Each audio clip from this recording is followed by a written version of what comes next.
अफगान तालिबान ने एक बार फिर वाज़ेह कर दिया है कि वह बगराम एयरबेस को अमरीका के हवाले नहीं करेंगे। तालिबान के तर्जुमान ज़बीउल्लाह मुजाहिद ने एक बयान में कहा है कि बगराम एयरबेस अफगान सरजमीन का हिस्सा है और उसे वापस देने का कोई सवाल ही पैदा नहीं होता। अफगान तालिबान ने एक बार फिर वाज़ेह कर दिया है कि वह बगराम एयरबेस को अमरीका के हवाले नहीं करेंगे। तालिबान के तर्जुमान ज़बीउल्लाह मुजाहिद ने एक बयान में कहा है कि बगराम एयरबेस अफगान सरजमीन का हिस्सा है और उसे वापस देने का कोई सवाल ही पैदा नहीं होता। अफगान तालिबान ने एक बार फिर वाज़ेह कर दिया है कि वह बगराम एयरबेस को अमरीका के हवाले नहीं करेंगे।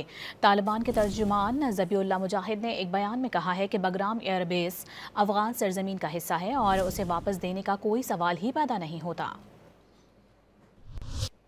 अफगान तालिबान ने एक बार फिर वाज़ेह कर दिया है कि वह बगराम एयरबेस को अमरीका के हवाले नहीं करेंगे। तालिबान के तर्जुमान ज़बीउल्लाह मुजाहिद ने एक बयान में कहा है कि बगराम एयरबेस अफगान सरजमीन का हिस्सा है और उसे वापस देने का कोई सवाल ही पैदा नहीं होता।